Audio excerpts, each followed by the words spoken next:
Deixe que ela frutifique em sua vida. Números 21, é bem lá no Velhinho Testamento.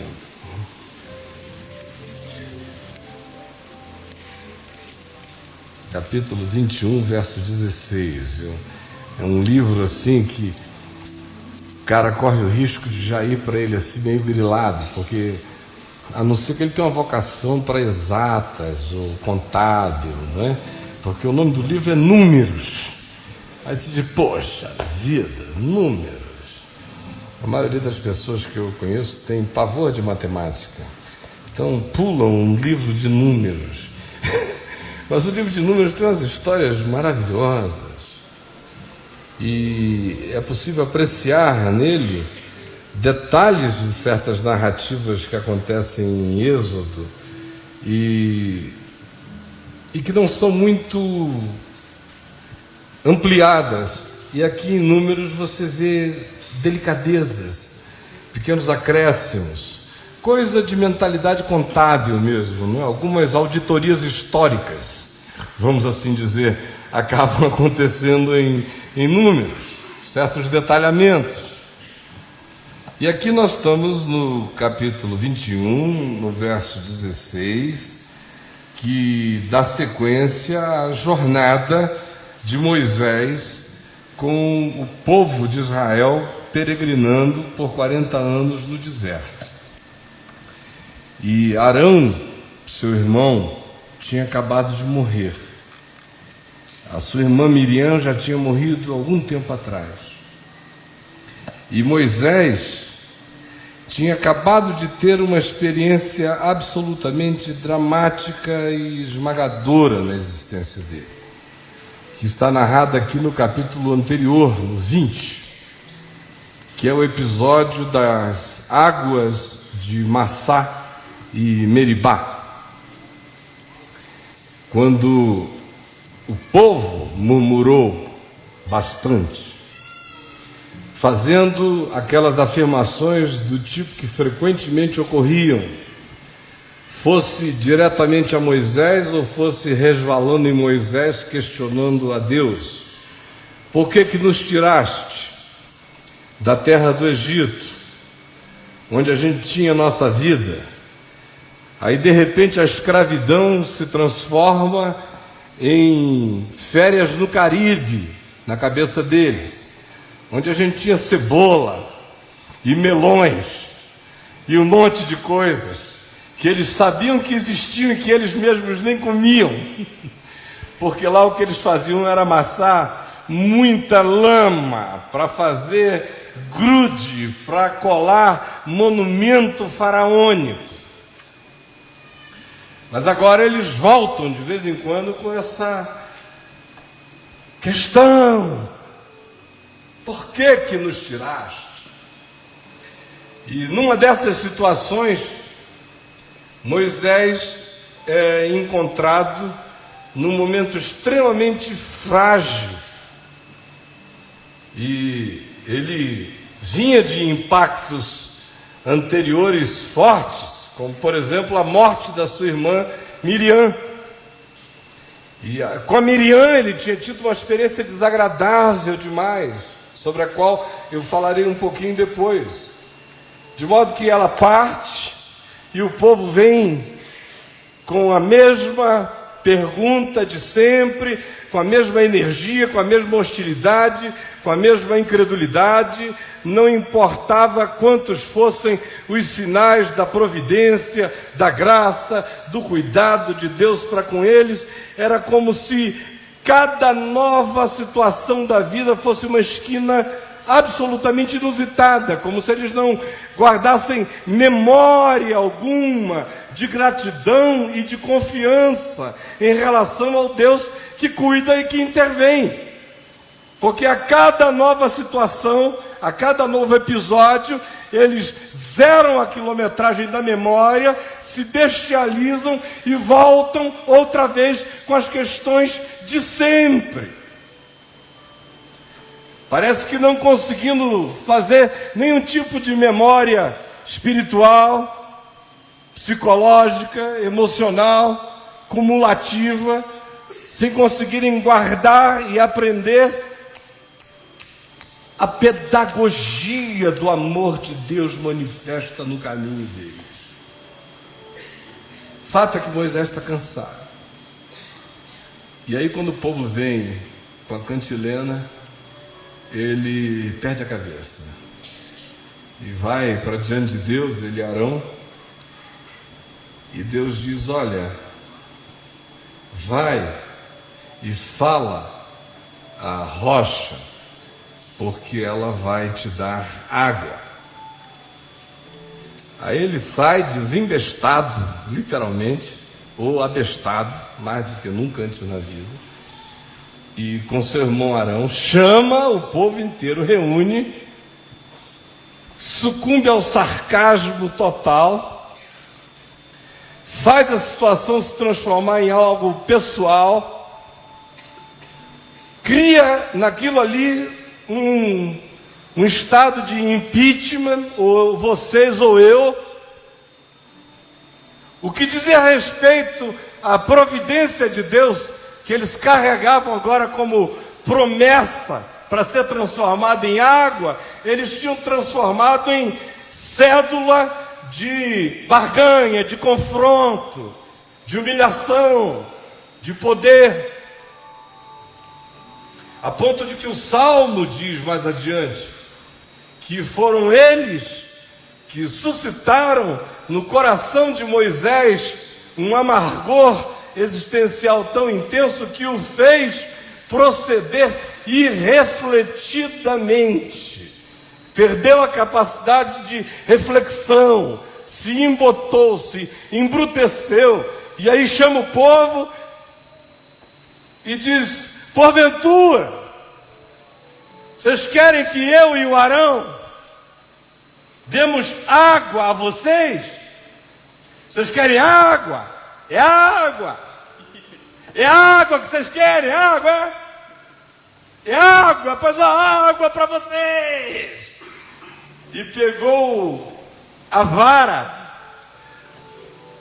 com a qual ele tinha simbolicamente feito os prodígios de juízo sobre o Egito e aberto as águas do Mar Vermelho, e pega a bicha como taco de beisebol, e ele vai com todas as raivas e as amarguras e as iras e as tristezas e as dores e as frustrações e a sedição de Miriam contra ele e as invejas descobertas e o cansaço de um povo incansável na amargura por anos e anos, vendo a mão de Deus se manifestar e sem crer, e ele próprio agora sucumbe a uma síndrome final de poder, como se tolerar aquele povo todo aquele tempo tivesse dado a ele a alforria e o direito para chegar naquele momento e naquela hora e proceder daquele modo e se colocar como uma pequena divindade enfurecida. Aí pega o pau e o Senhor dissera, fala, rocha. E ele fere, vá! E aí, não contente, ele fere de novo, vá! E o texto diz que saíram muitas águas. Porque Deus queria matar a sede do povo. Deus não estava a fim de punir o povo por causa da burrice de Moisés.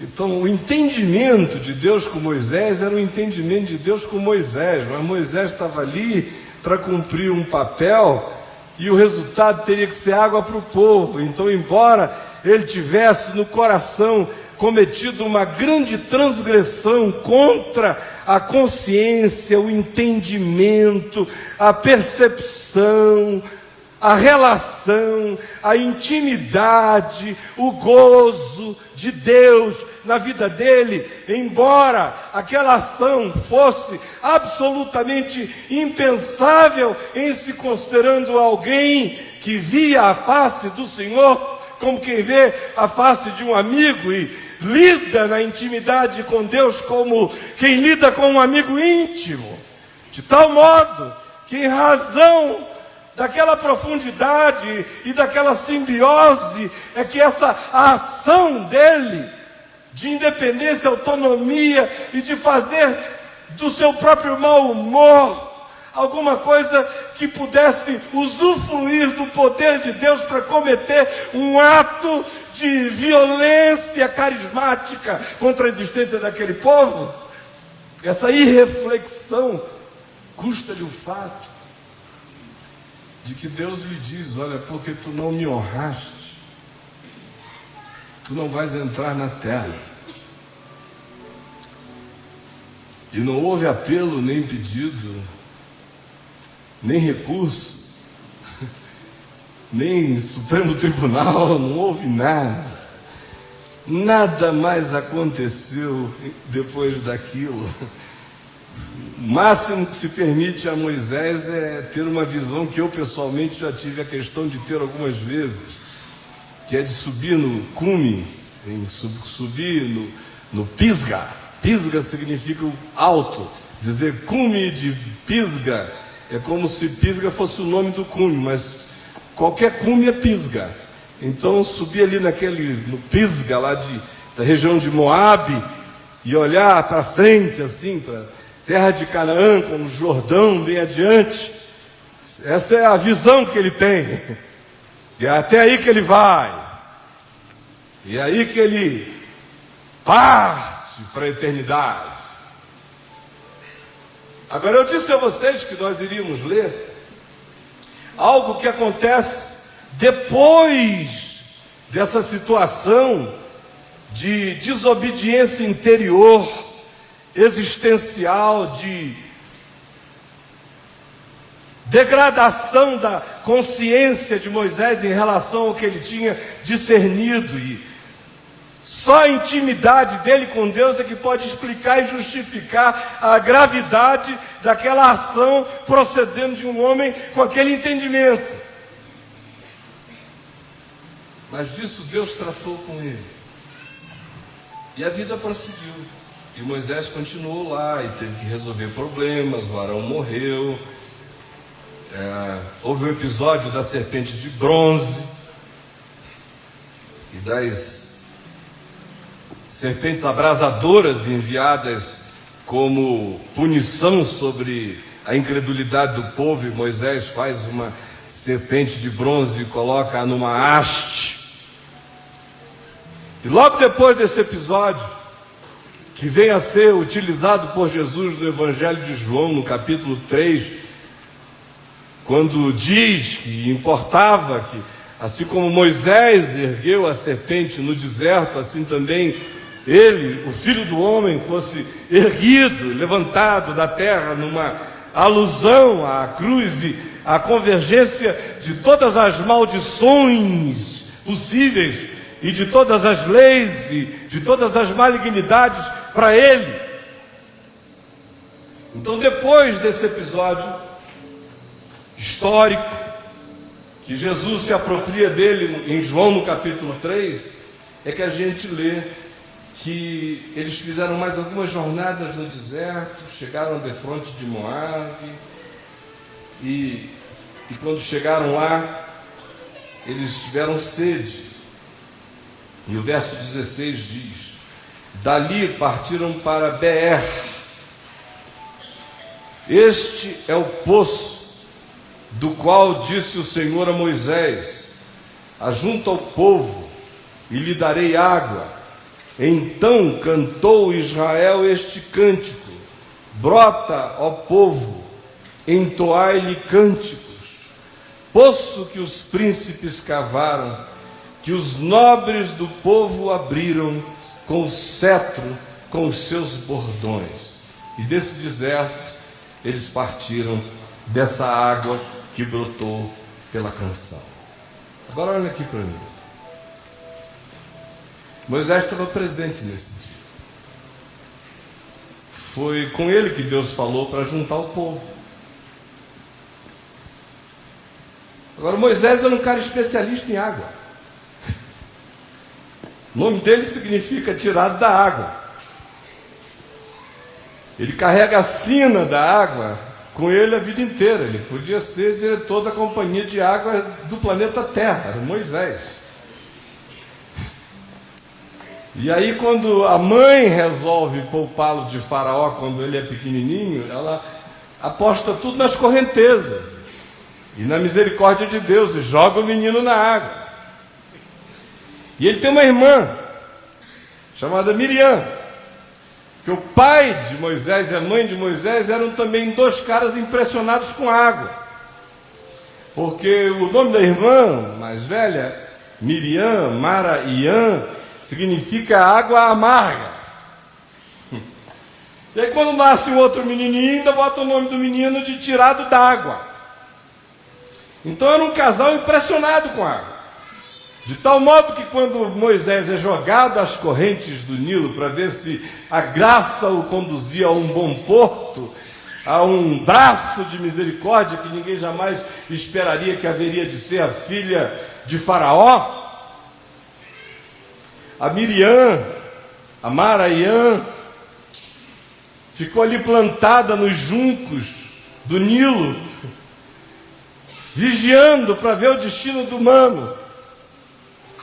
E foi ela que ficou sabendo que o garoto tinha ido cair na casa da filha de Faraó. Ela que dá aquela de serviçal, bondosa, e diz: que coisa, achou uma criança dos hebreus, que maravilha, olha, se precisar de ajuda, eu conheço uma mulher que pode cuidar dessa criança. E a filha do Faraó diz: olha, estou precisando. Aí chama a própria mãe do Moisés para cuidar do menino, essa coisa que vai. Passou pelo meio do rio e voltou. Aí o garoto cresce, vê o sofrimento dos seus iguais, e, racialmente falando, se deixa tomar por determinadas vontades de justiça, pratica com as suas próprias mãos, mata alguém, é perseguido, foge para o deserto, encontra uma família, vive com essa família 40 anos. Um dia o cara está lá, já tinha esquecido Egito, Faraó, pirâmide, outra vida, outra existência, 40 anos. Aí uma cabra foge na direção de um arbusto, ele vai atrás dela, chega lá, tem uma coisa estranha acontecendo. Um arbusto do deserto, seco, incandescente de fogo, e o fogo queimava, e o arbusto inteiro. Aí o Moisés diz: que negócio é esse? Eu vou ver que grande maravilha é essa.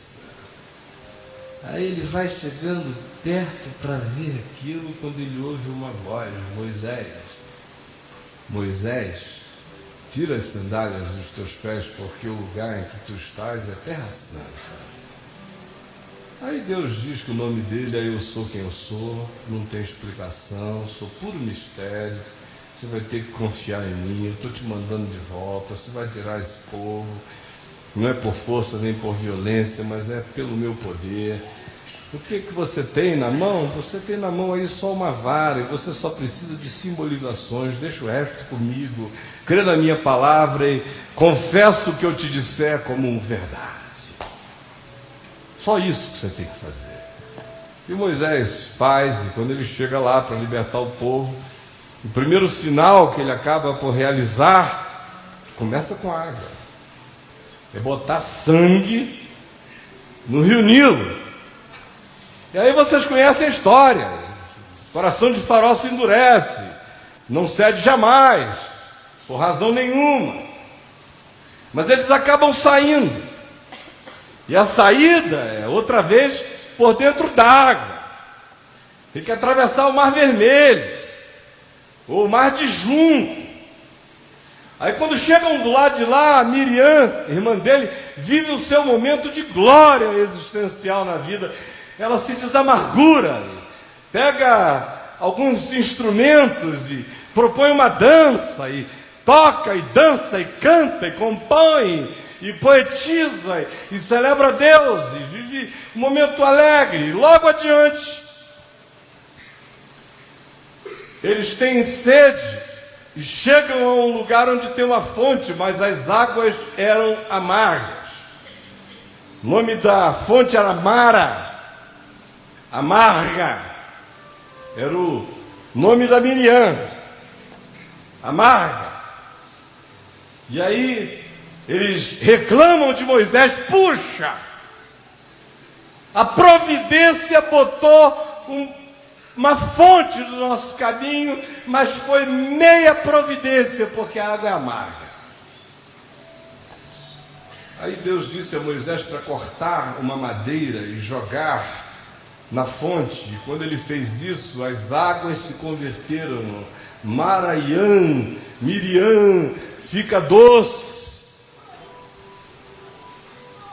O interessante é que depois dessa situação em que Miriam experimenta o melhor de si, aí eles tropeçam os dois, ela e o irmão, numa outra fonte chamada Mara, amarga. Deus faz a provisão para que o amargor daquela água se transforme em algo doce, potável e palatável e bom. Mas o passo seguinte, naquela estação outra de água, na vida de Miriam, é carregado de amargura. E ela se enciuma de seu irmão Moisés, porque ele tomara por esposa uma mulher cusita. E aí quando ela olha, como acontece muitas vezes na alma humana, todos os dias, em todos os lugares, e a gente vê uma pessoa a quem a gente ajudou, ou por quem a gente se sacrificou, ou por quem a gente cortou na carne, ou por quem a gente fez supressão de determinados desejos só para guardar meios, recursos, energias, tempo para ajudar aquela pessoa, aquele indivíduo, e aí de repente a gente começa a achar que aquela pessoa deve algo a nós, e deve para sempre.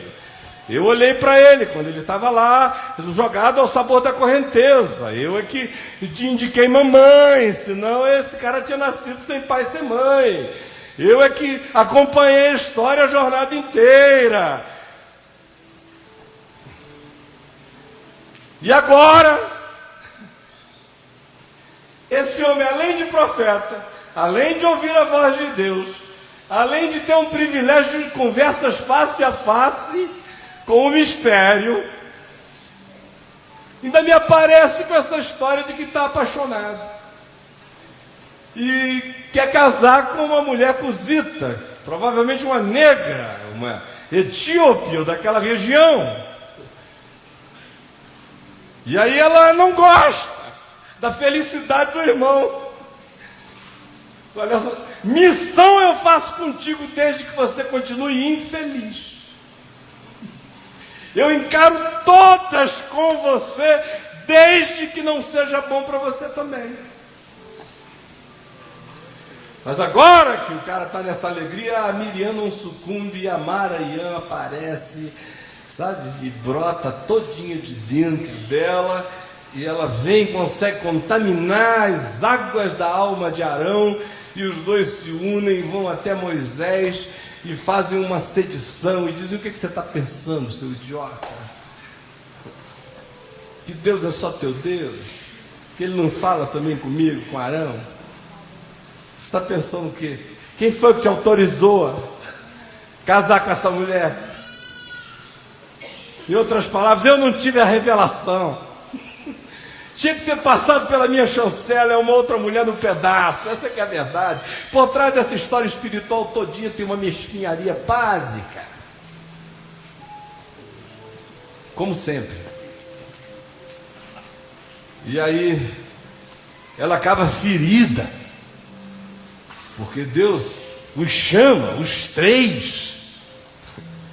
Imaginaram? 3 irmãos ali na presença de Deus. E Deus diz: olha, com vocês e com outros eu falo em sonho, em visão, por profecia, mas o meu servo Moisés vê a minha face.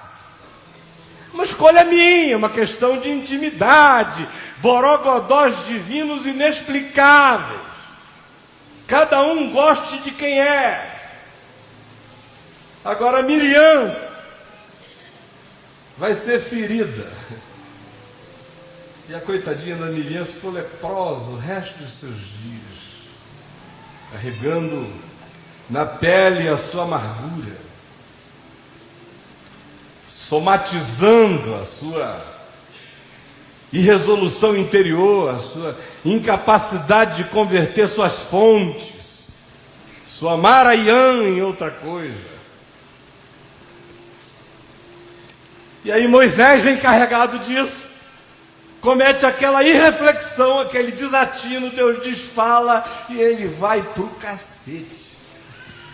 Fala coisa nenhuma, chega de fala, essa vara está aqui para ser usada, e hoje eu vou usar essa vara até o fim, eu vou abrir essa rocha no pau, literalmente. E ainda vou jogar na cara dessa moçada, vocês querem? Então toma água. Se tivesse uma borracha, ele ia dar um banho, pessoal. Água!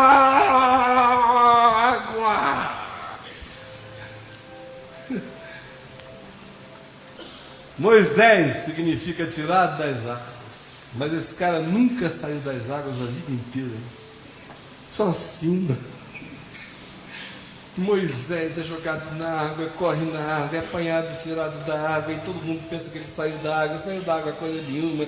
Ele vem, fere a água, ele atravessa a água, ele adoça a água, chega lá na frente, ele não aguenta mais, ele arranca a água no tapa da rocha. Quanto mais o nome dele é tirado da água, mais afogado na água o cara fica. Ele tem uma fixação em água. Água acima. Ele tem que se salvar da água, salvar pela água, salvar todo mundo com água, e ele tem que meter a mão. Por isso é que esse último episódio de água, nas narrativas do Êxodo, é tão lindo e tão importante. Porque é aí que Moisés é salvo das águas. É a primeira vez em que ele está presente numa situação adulta e consciente em relação a um problema com água, e ele não faz nada. Ele sai, literalmente ele diz: olha, eu agora estou tirado das águas, eu não sou fonte de água. E ele só junta o povo, e o povo canta. E canta uma canção. E Moisés está junto. Agora ele canta com os outros. Agora ele não tem mais que usar a sua vara, nem a sua fala, nem saber qual é a simbolização adocicante contra a amargura de Maraiã. Que madeira é que vai fazer a alquimia daquela conversão?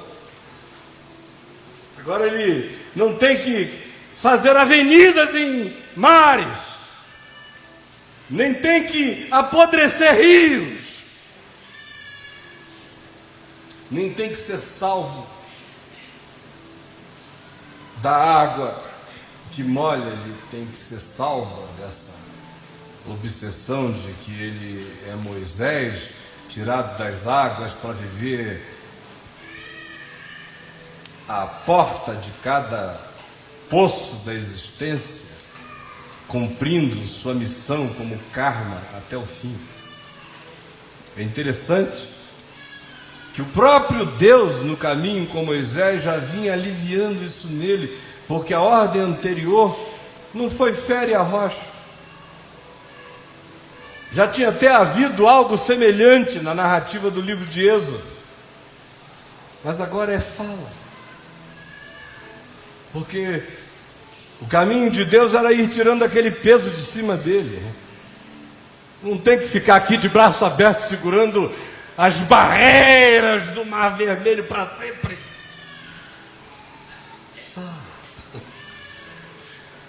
Fala.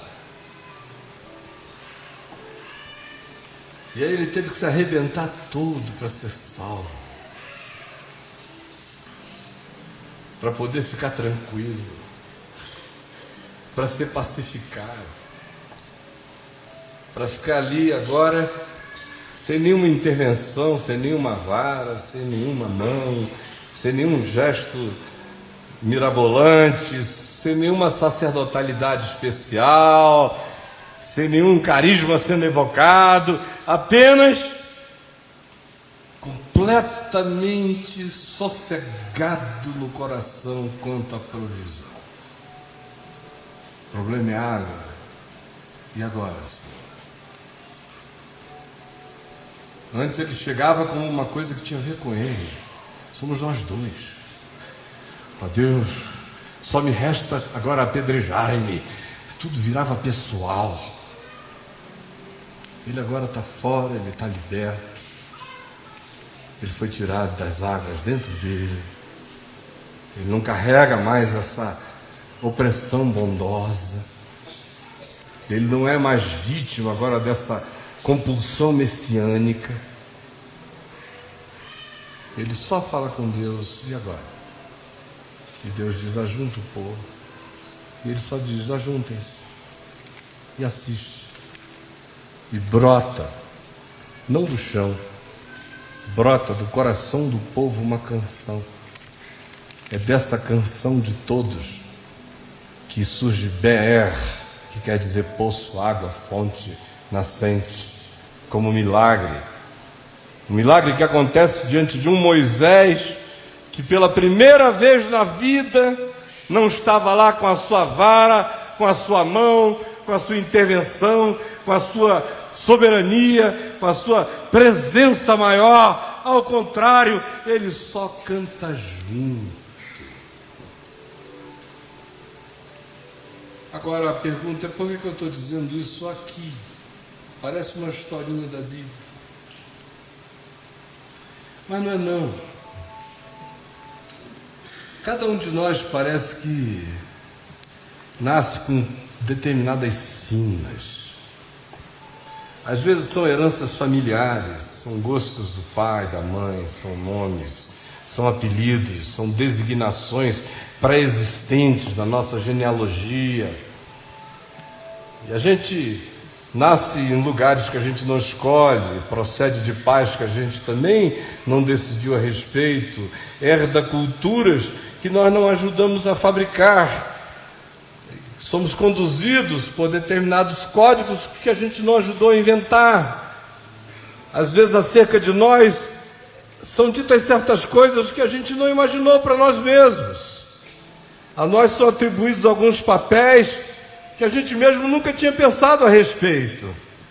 E a vida parece que vai fazendo um conluio, um amaziamento com essas intenções de outros sobre nós e que às vezes são guardadas por nós e fixadas em nós e se transformam valores inconscientes sobre os quais a gente jamais pensou, falou, dialogou, perguntou, apenas carrega, é como vocação de vespa.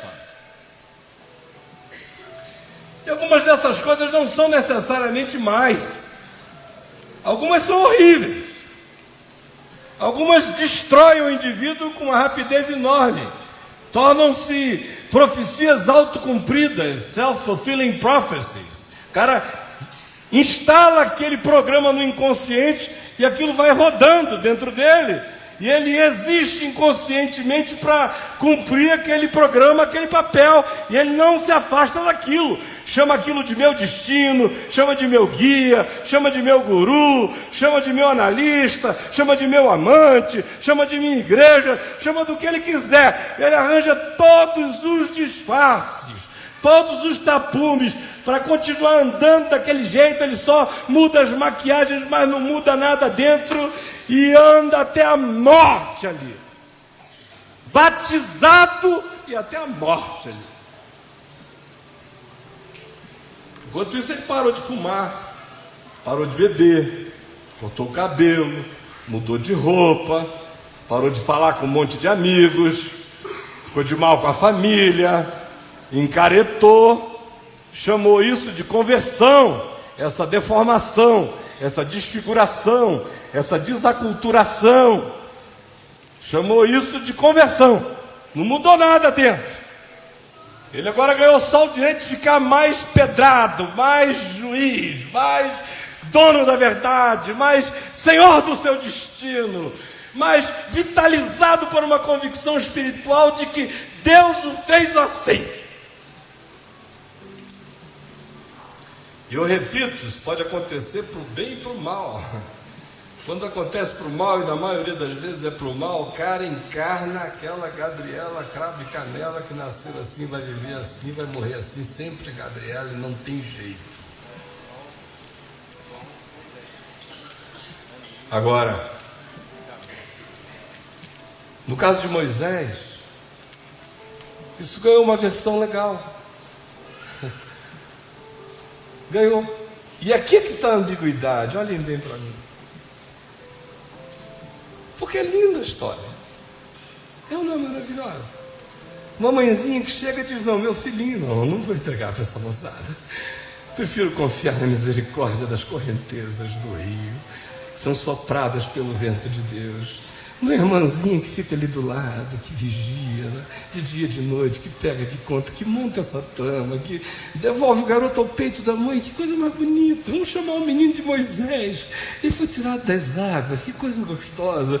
A vida do garoto tem lá suas grandezas, suas glórias, depois tem as suas perdas. Ele, de titular real, vira homicida fugido, desaparece, eu vou falar dele. 40 anos depois vem ele, transformado, diferente, cheirando como um homem do deserto, um beduíno, marcado, queimado, perde as suas sofisticações, ele sabe das coisas, mas o mundo para ele é visto de um outro prisma. Ele ouviu a voz de Deus, ele não estava procurando, ele só foi escolhido, recebeu um recado, você vai falar em nome do eu sou quem eu sou. Eu sou o que sou, vai lá que eu estou contigo. E ele vai, e as coisas vão acontecendo. O Nilo, que era Deus feito água no Nilo, no Egito, vira sangue. O mar de juncos se abre-se para eles, não se abre para Faraó. Todas as sedes do povo, de um modo ou de outro, vão sendo sanadas.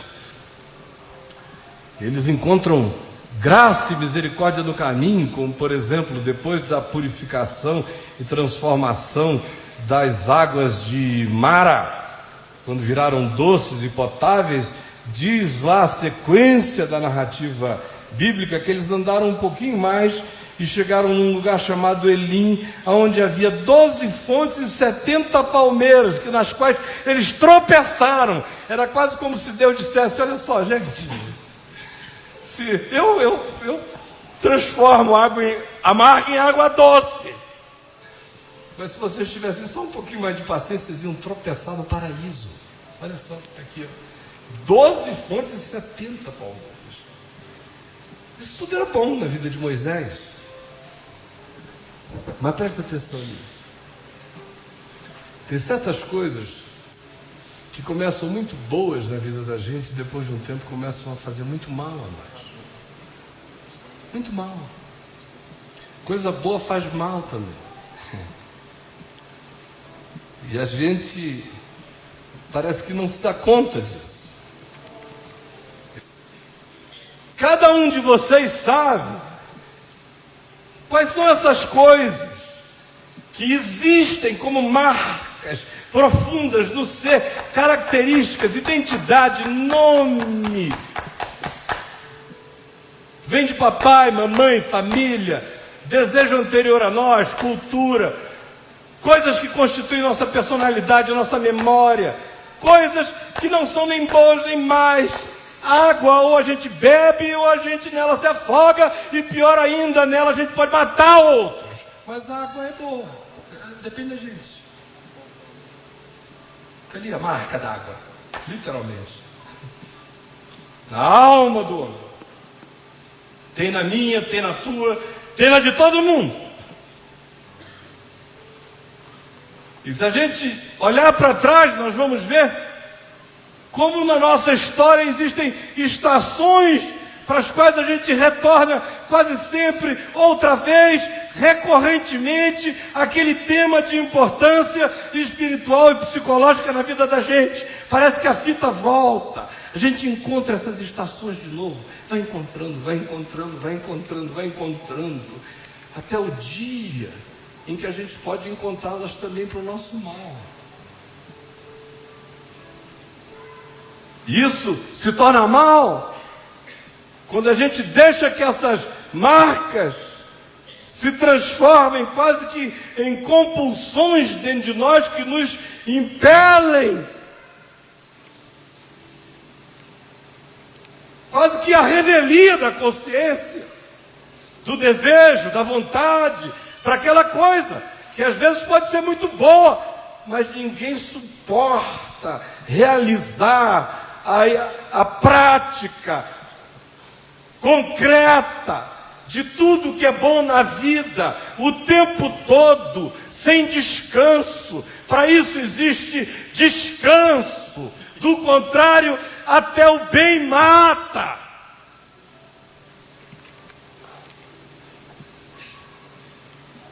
E aí, a gente chega nessa hora em que essa coisa volta, elas são recorrentes. São estações que a gente vai tratando. Toda vez que volta, a gente dá um jeito. Joga agora um galho, quebra um galho.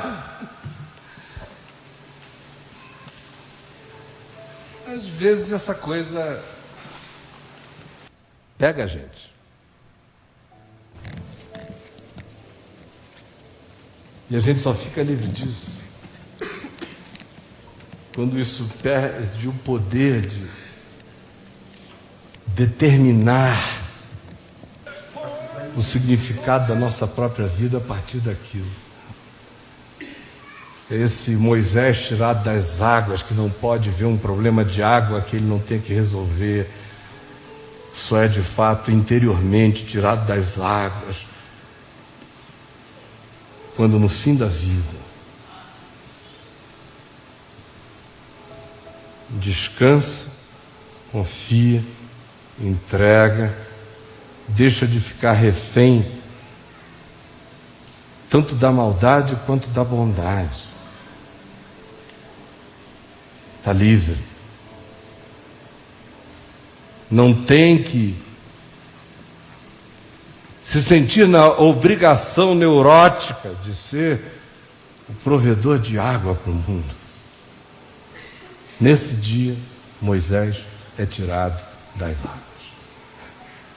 Quando ele junta as mãos aos outros e simplesmente canta uma canção comum e confia com os demais na mesma graça e na mesma provisão de Deus. Hoje à noite, eu queria que você fosse para casa levando no coração uma pergunta. Olha bem para mim. E a pergunta é o seguinte: o que marca a sua vida? Qual é essa estação recorrente? Qual é essa sina? Que karma referencial é esse que de vez em quando volta? Quero dizer a você que essas estações são justamente aquelas que se transformam em juízo de oportunidade para nós. A gente pode transformá-las em bênção ou transformá-las em algo muito ruim. Depende do pendor interior. Mas a grande libertação é não deixar que nenhuma dessas coisas se tornem senhoras da nossa consciência. Eu já vi tanto casamento acabar porque a esposa era tão apaixonada pela pregação do reino de Deus que não voltava para casa. O mesmo se diz do marido. Você vai olhar, está todo mundo fazendo coisa boa, está está fazendo mal. Os filhos se arrebentam, está todo mundo fazendo coisa boa. Enquanto isso, a vida vai quebrando em volta, e todo mundo fazendo o que é bom. Mas fazer o que é bom não é bom quando faz mal a gente. E só não faz mal a gente quando a gente pode ter aquela liberdade que Jesus tinha para dizer: agora não é a hora, agora é a hora, agora levantemo-nos e vamos. Não, agora não. Significa que Jesus não era escravo do nome dele como missão. Ele salvará o povo dos seus pecados. O dia inteiro tendo que provar isso. Jesus não fica provando isso. Ele o tempo todo diz qual é o bem com o qual ele quer se envolver, e há determinadas coisas e causas das quais ele claramente diz: eu não tenho nada a ver com isso. Quem foi que me constituiu?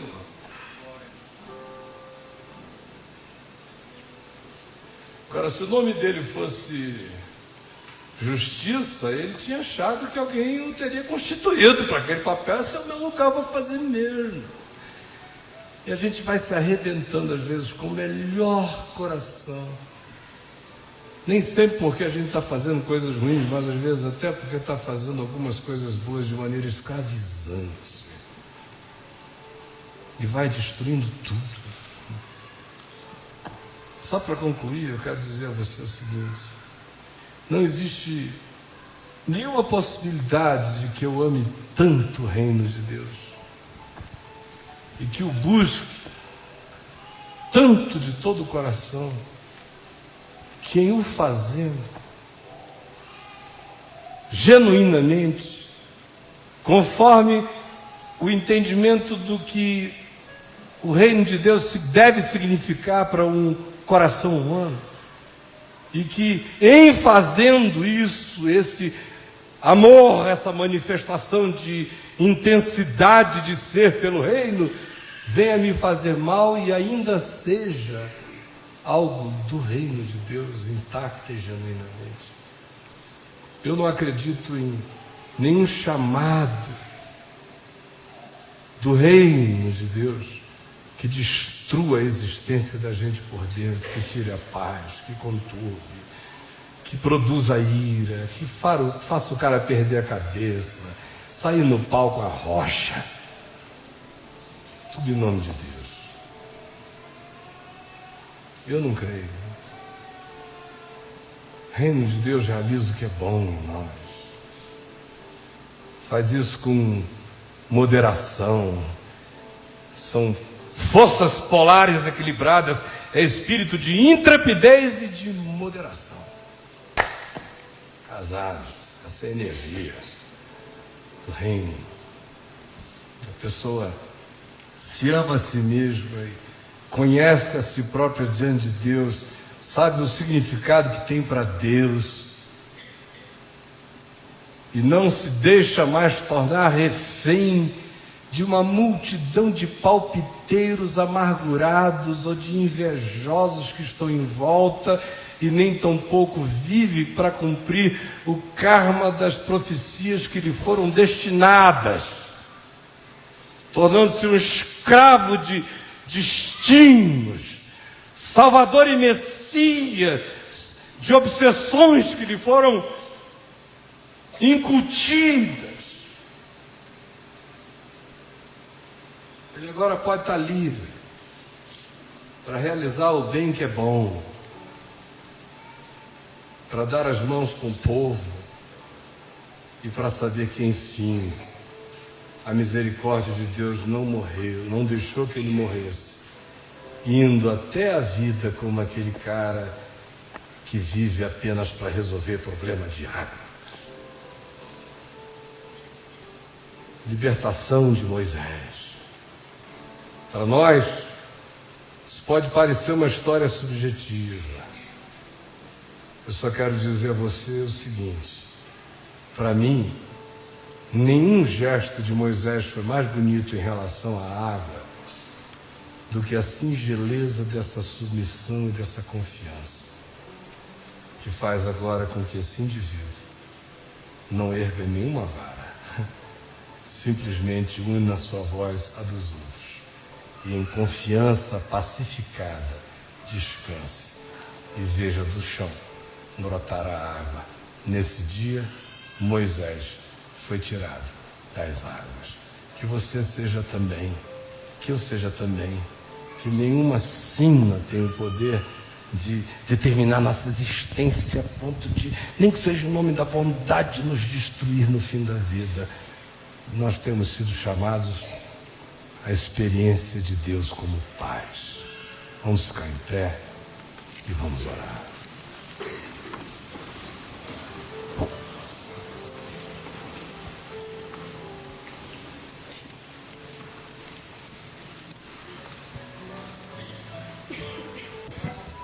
Se você tiver espontaneidade, um gesto simples de fé e de alegria e de liberdade,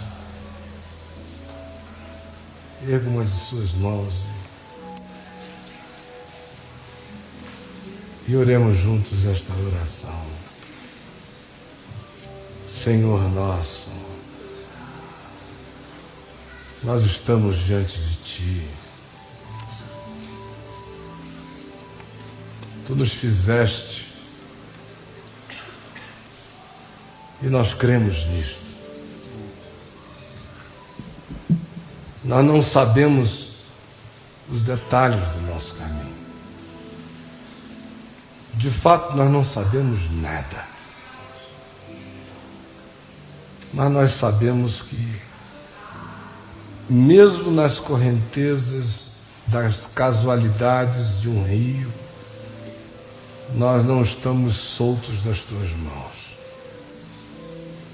Que Tu nos carregas por todas as correntes desta vida. Que a nossa existência está diante de Ti. Eu quero agora Te pedir por aqueles que carregaram mais do que isso, que têm carregado pesos enormes, cargas que foram atribuídas, heranças. Parece que destinos de morte. Parece que um compromisso de fazer sempre determinadas escolhas e nunca ter a liberdade de dizer não. Agora não, como Tu fizeste. Por favor, salva-nos disso. E é por isso que isso volta tanto na nossa vida, porque o Senhor nos quer acima disso. Por favor, ajuda-nos a ficarmos sobre esse nome que os homens nos deram, porque nós somos filhos de um outro nome, que ninguém conhece. Só Tu conheces e aquele que o recebe. Por favor, ajuda-nos a confiarmos mais todas as vezes que Tu nos chamares, do que em todos os outros chamados que o mundo inteiro possa nos fazer. Porque a nossa vida vai cumprir propósitos sem se destruir, se assim for. Por isso nos põe no coração a Tua palavra e nos liberta da obrigação e da tirania que nos foi imposta.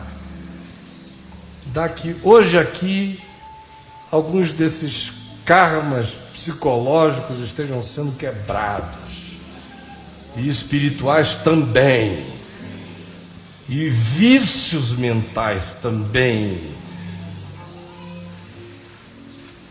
Em nome de Jesus,